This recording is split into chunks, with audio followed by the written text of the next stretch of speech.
Hello everyone, welcome to Hampi's world. మేము రీసెంట్గా శ్రీశైలంకి చిన్న ట్రిప్ వేసాము. ఈ ట్రిప్లో ఏ ప్లేసెస్కి వెళ్ళాము, శ్రీశైలం కొండపైన ఏమేమి ప్లేసెస్ ఉన్నాయి, ఎక్కడికి విజిట్ అయ్యాము, దర్శనం ఎలా చేసుకున్నాము అనేది ఈ వీడియోలో మీరు చూడొచ్చు. ఇది శ్రీశైలం మెయిన్ ఎంట్రీ అండి. ఈ ట్రిప్కి మా ఫ్యామిలీ ఇంకా మయూ వాళ్ళ ఫ్రెండ్ వాళ్ళ ఫ్యామిలీ 2 ఫ్యామిలీస్ వెళ్ళాము. ఇది నల్లమల ఫారెస్ట్ ఏరియా అండి. ఇక్కడ ప్లాస్టిక్ అయితే యూసేజ్ లేదు. ఇక్కడ మంకీస్ చాలా ఉన్నాయి కదా, మంకీస్కి కూడా ఫీడింగ్ అనేది మనం చేయకూడదు. బనానా కానీ ఇంకేమైనా ఫ్రూట్స్ కానీ స్నాక్స్ కానీ ఏమి ఇవ్వకూడదు. అలా ఇచ్చినట్టయితే పెనాల్టీ అనేది ఉంది. సో మీరు ప్లాస్టిక్ ఏమైనా తెచ్చుకునేటట్టయితే ముందుగానే ఆ ఎంట్రీలోనే కలెక్ట్ చేస్తారు ప్లాస్టిక్ అంతా. అలా వెళ్తున్నాం. శ్రీశైలం ట్రిప్ అయితే మాకు బాగా జరిగింది. మీరు చూస్తూ ఉండండి, నేను నాకు తెలిసిన ఇన్ఫర్మేషన్ మీతో షేర్ చేస్తాను. ఈ టెంపుల్ నేమ్ శ్రీ భ్రమరాంబిక మల్లికార్జున స్వామి టెంపుల్ అని అంటారు. పైన మల్లికార్జున స్వామి వారితో పాటు పార్వతీ అమ్మవారు భ్రమరాంబిక అమ్మవారిగా స్థిరపడ్డారు. ఇక్కడ శ్రీశైలం టెంపుల్ నుండి ఒక 20 కిలోమీటర్స్ దూరంలో ఇష్టకామేశ్వరి అమ్మవారి టెంపుల్ ఉంది. మేమైతే ఆ టెంపుల్కి వెళ్ళలేదు. మేము ట్రిప్ వేసినప్పుడు ఆ టెంపుల్ అక్కడ ఉంటుందనే విషయం తెలియదు. మీరు ఎవరైనా ఈ వీడియో చూసే వాళ్ళకి ఇది యూస్ఫుల్ అవుతుందని నేను చెప్తున్నాను. నేను వెళ్ళొచ్చాక నాకు అక్కడ ఉంటుంది అని తెలిసింది. ఆ టెంపుల్కి వెళ్ళడానికి మన వెహికల్స్ అయితే అలౌ చేయరట. అక్కడే జీప్స్ ఉంటాయి, వాళ్ళే తీసుకెళ్తారు. అక్కడ రోడ్డు అనేది మట్టి రోడ్డు, రాళ్ళు అవి ఉంటాయి, నీట్గా రోడ్ అనేది ఉండదు. చాలా దట్టమైన అడవిలో ఉంటుందంట. అక్కడ అమ్మవారు చాలా అందంగా ఉంటారు. అమ్మవారి నుదురు అనేది చాలా మెత్తగా ఉంటుందంట. మనం తాకితే మనం మనిషి నుదురు ఎలా ఉంటుందో అలా కనిపిస్తుందంట అమ్మవారు. అక్కడ అమ్మవారు మల్లికార్జున స్వామి అమ్మవారు కలిపి విగ్రహం ఉంటుందంట. అమ్మవారిది స్వామివారిది కలిపేసి విగ్రహం ఉంటుందంట. దాన్ని ఇష్టకామేశ్వరి అమ్మవారుగా పిలుస్తారు. ఆ టెంపుల్ చాలా లోపలికి ఉంటుందంట. మీరు కంపల్సరీగా వెళ్ళి విజిట్ అవ్వండి. ఇలా మేమైతే వచ్చేసాము. మీరు చూస్తుంది ఇప్పుడు శ్రీశైలం డ్యామ్ అండి. అక్కడ ఒక గేట్ మాత్రమే ఓపెన్లో ఉంది. ఆ వ్యూ చూడండి, ఇక్కడ నుండి చాలా అందంగా ఉంది కదా. ఆ కొండలు, ఆ రోడ్డు, మధ్యలో వాటర్.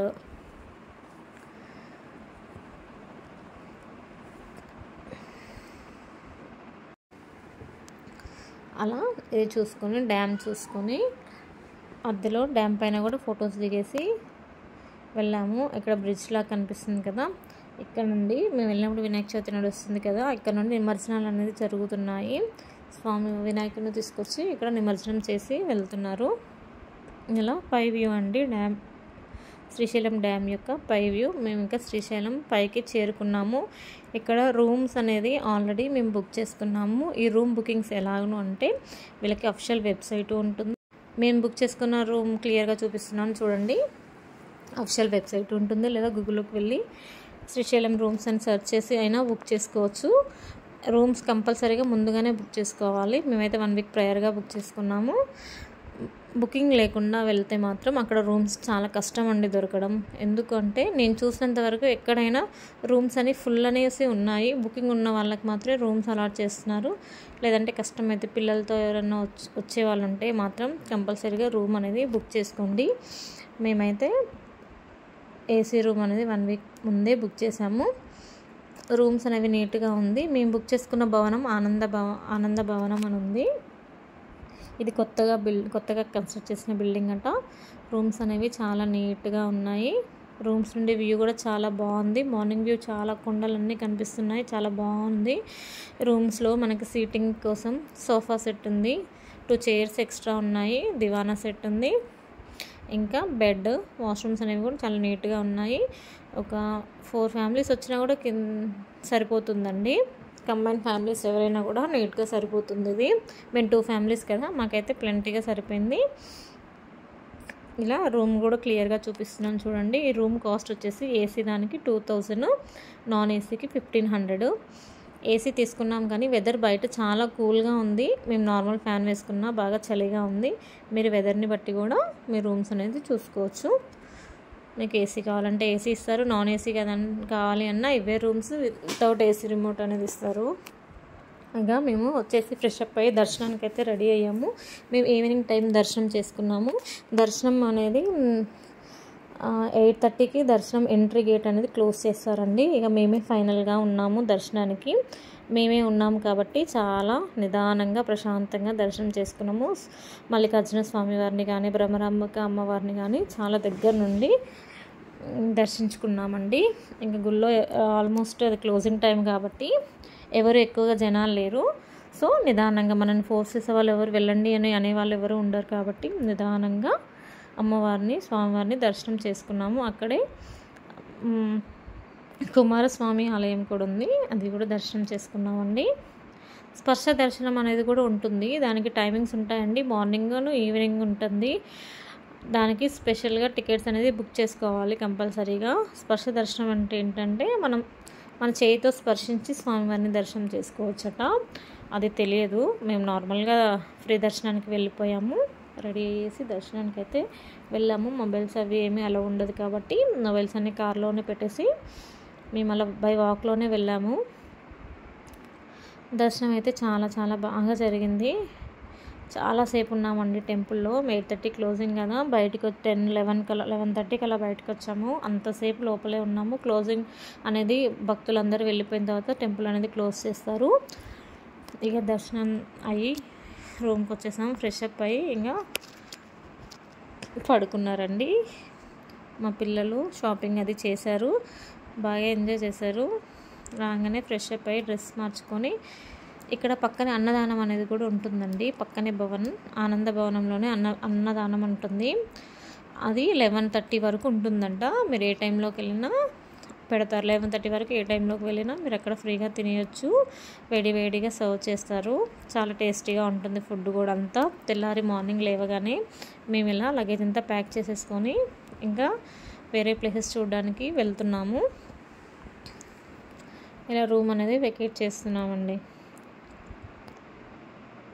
అంతే, ఇలా మా దర్శనం అనేది చాలా దివ్యంగా జరిగింది. చాలా సంతోషంగా ఉంది. అసలు దగ్గర నుంచి చూడడం అనేది అంత అదృష్టం అనిపించింది. మామూలుగా డే టైంలో వెళ్ళుంటే జనాలు ఎక్కువగా ఉంటే జరగండి జరగండి అని తోస్తారు కదా, అలా లేకుండా అసలు మన చెప్పేవాళ్ళు ఎవరు లేరు. ఉన్నారు కానీ మనల్ని వెళ్ళమని అయితే ఎవరు అనరు. అంత మంచిగా చూసాము స్వామివారిని. అదృష్టం అని అనుకోవచ్చు అంత దగ్గర నుంచి చూడడం అనేది. అలా సంతోషంగా శ్రీశైలంలో దర్శనాలు అయితే జరిగాయి. దాని తర్వాత శ్రీశైలం కొండలపైనే ఉన్న చిన్న చిన్న టెంపుల్స్కి అయితే వెళ్ళాలని అనుకొని ప్లాన్ చేసుకొని వెళ్ళాము. చూసారా, ఏమంటారు, మేము ఉన్న రూమ్స్ దగ్గర ఆ భవనంలో ఎంత బ్యూటిఫుల్ వ్యూ ఉందో. పైనుంచి చూస్తే మాత్రం చుట్టూ కొండలు అది బాగా కనిపిస్తున్నాయి. నాకు అంత టైం లేక నేను వీడియో అది తీయలేదు. టైం అవుతుందనేసి తొందరగా రెడీ అయ్యి వెళ్తున్నాము. మళ్ళీ ఒకసారి చూపిస్తున్నాను. ఏమీ లేమండి, మీరు డైరెక్ట్గా సెర్చ్ చేసైనా బుక్ చేసుకోవచ్చు. వ్యూ అయితే చాలా బాగుంది, ప్లెజెంట్గా ఉంది. అలా మేమైతే అలా వెళ్ళామండి. మా శ్రీశైలం ట్రిప్ అయితే ఇలా జరిగింది. నెక్స్ట్ మేము ఏవే టెంపుల్స్కి వెళ్తున్నాము, అక్కడ ఏంటి అనేది మీకు చెప్తాను. నా వాయిస్ డీటెయిల్ ఇన్ఫర్మేషన్ ఇస్తానండి వెళ్ళే టెంపుల్స్ గురించి. మీరు చూడండి, వీడియోని పూర్తిగా చూడండి, స్కిప్ చేయకుండా. శ్రీ సాక్షి గణపతి స్వామివారి టెంపుల్ నదీ తీరంలో ఉన్న దట్టమైన అరణ్యంలో శ్రీశైలం నందు సముద్ర మట్టానికి దాదాపు 458 మీటర్ల ఎత్తున కొండపైన వెలసిన అతి పురాతన శైవ క్షేత్రం శ్రీశైలం. ఈ ఆలయంలో శివుడు మల్లికార్జున స్వామిగా పూజలందుకుంటున్నారు. ఇక్కడ ఉన్న మల్లికార్జున స్వామి ద్వాదశ జ్యోతిర్లింగాల్లో ఒకటి. అంతేకాకుండా ఇక్కడ ఉన్న భ్రమరాంబికాదేవి అష్టాదశ శక్తిపీఠాల్లో ఒకటి. ఈ విధంగా జ్యోతిర్లింగం శక్తిపీఠం ఉన్న మహిమాన్విత క్షేత్రమే శ్రీశైలం. శ్రీశైలంలో ప్రధాన దైవం మల్లికార్జున స్వామి. అయితే ఈ ప్రధాన ఆలయానికి 2 కిలోమీటర్ల దూరంలో సాక్షి గణపతి ఆలయం ఉంది. ఆ గణపతి శివభక్తుల అఖండ భక్తికి, శ్రీశైల యాత్రకు మొదటి సాక్షి. భక్తులు శ్రీశైల మహాక్షేత్రాన్ని సందర్శించినట్లు కైలాసంలో శివుని వద్ద సాక్ష్యం చెబుతాడు కనుక ఈ స్వామి సాక్షి గణపతిగా ప్రసిద్ధి చెందాడు. భారతదేశంలో ఉన్న అనేక గణపతి క్షేత్రాల్లో కంటే విభిన్నంగా అపురూపంగా అత్యంత విశిష్టమైన రూపంలో ఉన్నాడని క్షేత్ర మహత్యం మనకు తెలియజేస్తుంది. శ్రీశైలంకు వచ్చే భక్తులు ముందుగా సాక్షి గణపతిని సందర్శించి తర్వాత శ్రీశైల క్షేత్రానికి వచ్చినట్లుగా తెలుపుకోవాలని ఆయన ఈ యాత్రను నమోదు చేసి తండ్రి శ్రీ మల్లికార్జున స్వామికి, తల్లి శ్రీ భ్రమరాంబికాదేవికి తెలియజేస్తాడని కథనం. విశాలమైన శ్రీశైలం కొండపై శ్రీశైలం ప్రధాన ఆలయానికి శ్రీశైలం ఆనకట్టకు మధ్యన సాక్షి గణపతి ఆలయం కొలువై ఉంది. ద్వాపర యుగంలో పంచపాండవులు ద్రౌపదితో కలిసి ఈ క్షేత్రానికి వచ్చినట్లు పురాణాలు తెలుపుతున్నాయి. వీరు మొదటిగా సాక్షి గణపతిని దర్శించుకొని తర్వాత ఆ మల్లికార్జున భ్రమరాంబలను దర్శించుకున్నట్లు క్షేత్ర పురాణం మనకు తెలియజేస్తుంది. అందమైన నల్ల రాతితో మలచబడిన సాక్షి గణపతిని చూడటానికి 2 కళ్ళు సరిపోవు. ఈ ఆలయంలో గణపతి దేవుని తొండం కుడివైపుకు ఉండి చేతిలో భక్తుల పేర్లను నమోదు చేసుకుంటున్నట్లు చెక్కబడిందని శ్రీనాథుని కాశీఖండంలో ప్రస్తావించబడింది. శ్రీశైల క్షేత్రాన్ని అనేటువంటి 6 తీర్థాలు ఉన్నటువంటి ప్లేస్.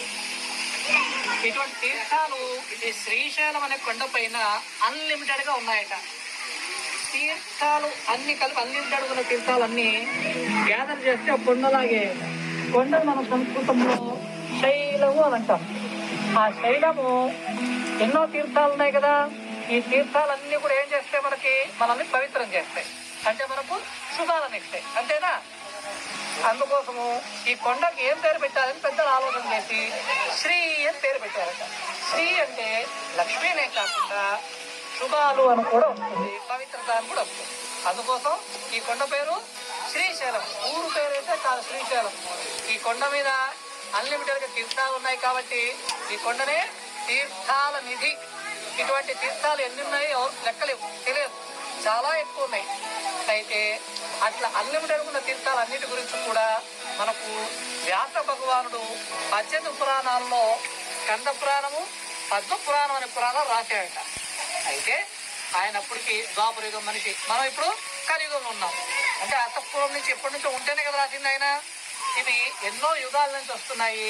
వాటర్ వేరియేషను కేవలం సీజనల్ గా ఇంపాక్ట్ ఉంటాయి తప్ప నిరంతర యుగాల నుంచి వస్తా ఉంది. ఇది ఇక్కడ. ఇక పాలధార అంటే పాలము అంటే నుదురు. శివుడు యొక్క పాలధారంలోంచి ఒక ధార బయటకు వచ్చిందట, అదే పాలధార. అట్లాగే శివుడు యొక్క 5 ముఖాలు 5 ధారలు బయటకు వచ్చాయట, అవి పంచధారలు. వాటి పేర్లు వచ్చేసరికి బ్రహ్మధార, విష్ణుధార, రుద్రధార, చంద్రధార, దేవధార. ఈ 5 పేర్లు కూడా మనకు ఈ స్కంద పురాణము, అగ్ని పురాణంలో రాయబడింది. ఇది నా సొంత కల్పనేది కాదు. ఇక మీకు ఈ శ్రీశైలంలో పాలధార బంజారకు అర్థమైంది. ఈ క్షేత్రంలో ఎక్కువ మహత్యం ఏమంటే శంకరాచార్య స్వామి వారు వచ్చి ఇక్కడ తపస్సు చేస్తున్నారు. ఆయన మీకు అందరూ తెలిసే ఉంటుందిగా, 18 శక్తి పీఠాలు శ్రీ యంత్రాన్ని స్థాపన చేశారు. శ్రీశైలంలో కూడా శ్రీ యంత్రం స్థాపన చేసిన తర్వాత వారికి ఎందుకో మరి ఈ పాలధార బంజార తీర్థం అంటే ఇంట్రెస్ట్ ఎక్కువై ఇక్కడికి వచ్చి తపస్సు చేస్తున్నారు. దానికి అథెంటికేషన్ గా ఇక్కడ ఈ గుడి అవతల పక్క వైట్ సైడ్ చూడండి, చెట్టాడుతుంది, అదొక భూగర్భ గుహ. ఇక్కడ మంచి నిల్వ అక్కడ నుంచి ఎదురు చూడండి, యూనిట్ గా సెంటర్ ఒక చెట్టు కనిపిస్తుందా, అక్కడ దాకా 10-12 గుహలు ఉన్నాయట. ఆ గుహల్లో శంకరాచార్య స్వామి వారు వారికి శిక్ష సమేతంగా ఉన్నారట. దానికోసం మనకు ప్రమాణంగా ఈ పెద్ద చెట్టు కనిపిస్తుంది కూడా ఉన్నది. దానికి అలా దర్శనం చేసుకున్న తర్వాత ఇలా కిందకి దిగుతున్నామండి. శ్రీశైలం కొండలపై నుండి టెంపుల్ నుండి కిందకి దిగుతున్నాము. ఇక్కడ కిందకి దిగొచ్చు. ఇక్కడ చిన్న బోటింగ్ ఏరియా లాగా ఉంది. లోపలికి వెళ్ళి బోటింగ్ అనేది చేయొచ్చు. వాళ్ళు తీసుకెళ్తారు. డ్యామ్ని దగ్గరికి వెళ్ళి చూడొచ్చు మీరు. ఇలా ఇక్కడ డ్యామ్ ఉంది కదా, ఇక్కడ నుంచి వినాయకులను అయితే కొన్ని నిమజ్జనం చేస్తున్నారు. కొన్ని తీసుకెళ్తున్నారండి. నాకు కనిపించినవి నేను అలా వీడియో తీశాను, చూడండి. శ్రీశైలం డ్యామ్ పైన కూడా స్వామివారిని నిమజ్జనానికి తీసుకొస్తున్నారు. ఇలా మీకు ఇప్పుడు కనిపిస్తుంది థర్మల్ స్టేషన్ అండి. నెక్స్ట్ హనుమాన్ టెంపుల్కి అయితే వెళ్ళాలని డిసైడ్ అయ్యి నెక్స్ట్ టెంపుల్ హనుమాన్ టెంపుల్ అండి వెళ్తున్నాము. చూడండి ఎలా చేరుకోవాలంటే శ్రీశైలం వెళ్ళేటప్పుడు కానీ లేదా దర్శనం చేసుకుని వచ్చేటప్పుడు కానీ మీకు మధ్యమడుగా ఆంజనేయ స్వామి వారి కమాన్ కనపడుతుంది. ఆ కమాన్ నుంచి మనం లోపలికి 45 కిలోమీటర్ల పైనే పోవాలి. ఈ ఆలయానికి వెళ్ళే రోడ్డు మార్గం అంతా మొత్తం నల్లమల్ల ఫారెస్ట్లో ఉండటం వల్ల చాలా ఆహ్లాదంగా మనకు అనిపిస్తుంది. ఇప్పటికు ఆంజనేయ స్వామి వారి ఉన్న గ్రామమే తెలంగాణ చిట్ట చివరి గ్రామం అంటారు. ఎందుకంటే దీని తర్వాత ఫారెస్ట్ తప్పితే ఇంకేమీ ఉండదు. ఈ ఆలయం చరిత్ర కానీ, ఈ ఆలయం ఎంత మహాన్వితమైనదో ఈ వీడియో ద్వారా మనం తెలుసుకుందాం. ఎప్పుడైనా శ్రీశైలం వెళ్ళి వచ్చేటప్పుడు మనకి హైదరాబాద్ వచ్చే రూట్లో మననూరు టోల్ గేట్ దిగినాక జస్ట్ ఒక 2-3 కిలోమీటర్లు దూరంలోనే మనకి రైట్ సైడ్న ఈ దేవస్థానం యొక్క పెద్ద కమాన్ ఉంటుంది. అనేక మంది భక్తులు నిత్యం శ్రీశైలం వెళ్ళి వచ్చేటప్పుడు ఖచ్చితంగా ఈ టెంపుల్కి వెళ్తారు. ఇక్కడ ఆంజనేయ స్వామి గుడికి మేము చేరుకోగానే ముందుగా మనకి గుడి ఎదురుగానే పెద్ద దుని కనబడుతుంది. ఆ దుని ఎప్పుడు కూడా ఆరకుండా వెలుగుతూనే ఉంటుందంట.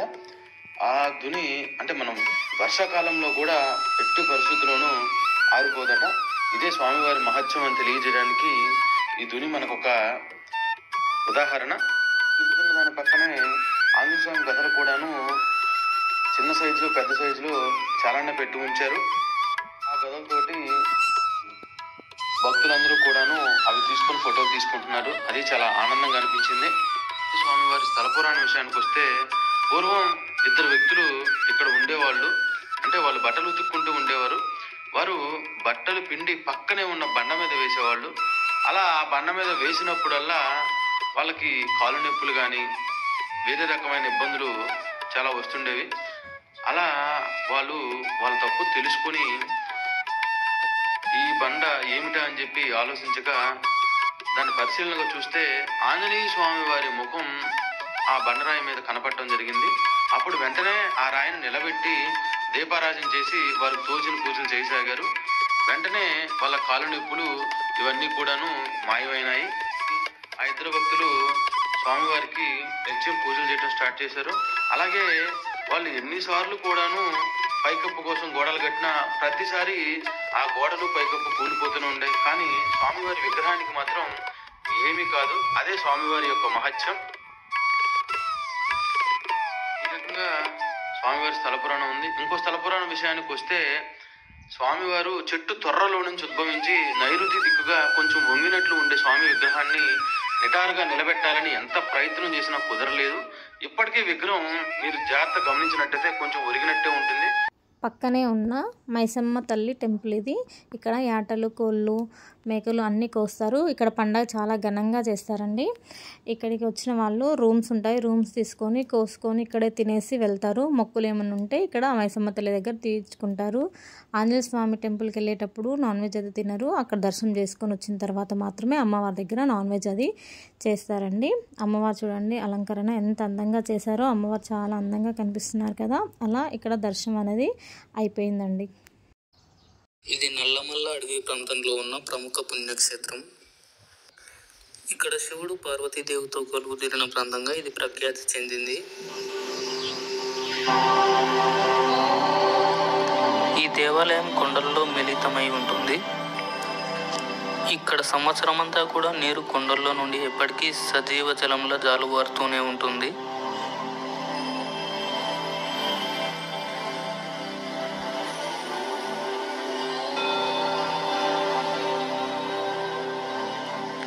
సహజ సిద్ధమైన ప్రకృతి ఒడిలో నుండి వచ్చిన స్వచ్ఛమైన పవిత్ర శివక్షేత్రాలలో ఇది కూడా ఒకటి.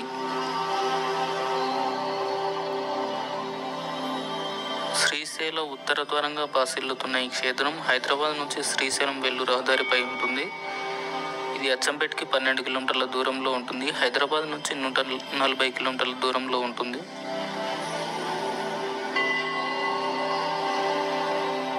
నల్లమల్ల అడవుల్లో ఉండే దేవాలయంలో ముఖ్యంగా చెప్పుకోవాల్సింది ఉమామహేశ్వరం.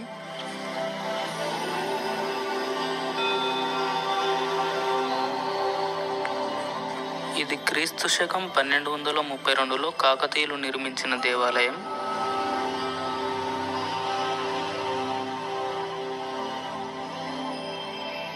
పూర్వకాలంలో ఈ ప్రాంతంలో మునులు తపస్సు చేసేవారు.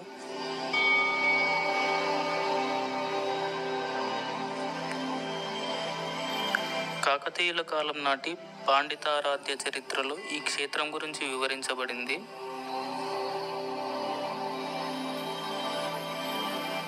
క్రీస్తు శకం 14వ శతాబ్దంలో మాదానాయుడు కొండపైకి వెళ్లేందుకు మెట్లను నిర్మించాడు. ఏటా జనవరి 15 నుంచి ఈ క్షేత్రంలో ఉత్సవాలు నిర్వహిస్తారు. ఈ కొండ మొత్తం కూడా అర్ధచంద్రాకారంలో ఉంటుంది.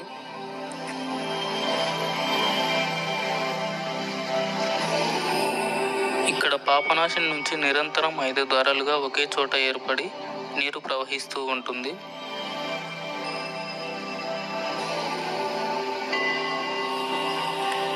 ఇక్కడ కొండ కింద ఉన్న ప్రాంతాన్ని భోగమహేశ్వరం అని అంటారు. నడక ద్వారం గుండా వచ్చి దర్శించుకోవాలంటే 600 మెట్లు ఎక్కాల్సి ఉంటుంది.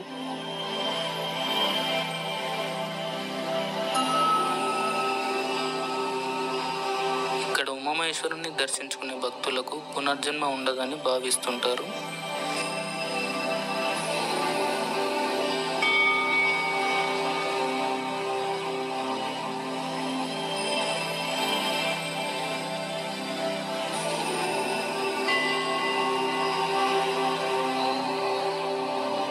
ఇది ఉమామహేశ్వరం అమ్మవారి టెంపుల్ అండి. ఇక్కడ స్వామివారి పాదాలు కనిపిస్తున్నాయి, మీరు దర్శించుకోవచ్చును. ఇది చాలా కొండ ప్రాంతంలో ఉంటుంది. కిందకి చూస్తే చాలా లోతుగా ఉంటాయి కొండల చెట్లు. దట్టమైన అడవిలో, నల్లమల అడవిలో ఈ ఆలయం అనేది ఉంది. ఇక్కడ నాగులు ఉన్నారు కదా, మనకి ఏదైనా దోషం ఉంటే, ఏ దోషం నుంచి అయితే పీడిస్తున్నామో ఆ దోషం నుంచి నివారణ కోసం ఇక్కడ నాగుల్ని పూజించాలి. అలా పత్రాన్ని సమర్పించి సమర్పించి మొక్కుకోవడం వల్ల మనకి దోషాల నుంచి విముక్తి కలుగుతుందని అక్కడ భక్తుల నమ్మకం. మేము కూడా అలా పత్రాన్ని సమర్పించుకొని నాగుల్ని దర్శించుకున్నామండి. ఇక్కడ స్వామివారి గర్భగుడి నుండి ఒక 200 మీటర్స్లో పాపనాశనం అనే చోటు ఉంది. ఇక్కడ పాపనాశనం అనే చోటును నిత్యం సంవత్సరం పొడవునా వాటర్ అనేది ఫ్లో ఉంటుందండి. అక్కడికి వెళ్ళి ఆ వాటర్లో భక్తులు స్నానాలు చేస్తారు, కాళ్ళు మొహం చేతులు కడుక్కుంటారు. అలా ఆ వాటర్ని తలపై చల్లుకోవడం వల్ల మనం చేసిన పాపాల నుండి విముక్తి కలుగుతామని భక్తుల యొక్క నమ్మకం. ఇక్కడ నుండి వ్యూ చూడండి ఎంత అందంగా ఉందో. అసలు ఆ కొండలు, ఆ రాక్స్ చూడండి ఎలా ఫామ్ అయ్యాయో. ఇది చాలా హైలో ఉంటుంది. ఈ ప్లేస్ చాలా అంటే చాలా అందంగా ఉంటుంది చూడడానికి, చాలా ప్రశాంతంగా ఉంటుంది. మేము వెళ్ళేసరికి 6:30 అలా అవుతుంది. 6:30 అవుతుంది. అక్కడ 6:30కి ఎంట్రీ క్లోజ్ ఉంటుందండి. మేము పైకి వచ్చేసరికి 6:30 అయింది. కిందనే 6:30కి క్లోజ్ చేస్తారు. అయితే మేము వెళ్ళడం లాస్ట్, చీకటి పడుతూ ఉంది ఆ టైంకి. మేము వెళ్ళేసరికి భక్తులు తక్కువగా ఉన్నారు. దర్శనం అయితే చాలా ప్రశాంతంగా జరిగింది. మేము ఇప్పుడు పాపనాశనం దగ్గరికి వెళ్తున్నాము. దారిలో ఇది పాపనాశనం అండి.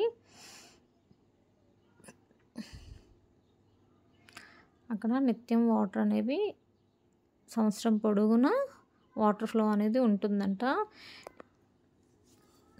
ఇక్కడ పార్వతీ అమ్మవారు శివునితో వివాహం చేసుకోవడం కోసం ఇక్కడ ఉండి తపస్సు చేశారట. అలా పార్వతీ అమ్మవారు ఉమామహేశ్వరి అమ్మవారుగా స్థిరపడ్డారు. ఇక్కడ పాపనాశనం దగ్గరికి వచ్చేసాము. అందులో స్వామివారికి పత్రం సమర్పించి అక్కడున్న వాటర్తోనే కాళ్ళు చేతుల మొహం అనేది కడుక్కుంటున్నాము. ఈ వాటర్ ఫ్లో ఎక్కువగా లేదు, తక్కువగా ఉంది. అందుకని అక్కడ గుండంలో వాటర్ తీసి అనేది కడుగుతున్నాము. మామూలు కొండలపై నుంచి వాటర్ ఫ్లో అనేది చాలా హెవీగా ఉంటుంది. అప్పుడు అక్కడ భక్తులు అనేది స్నానాలు చేస్తారట. ఇలా పాపనాశనం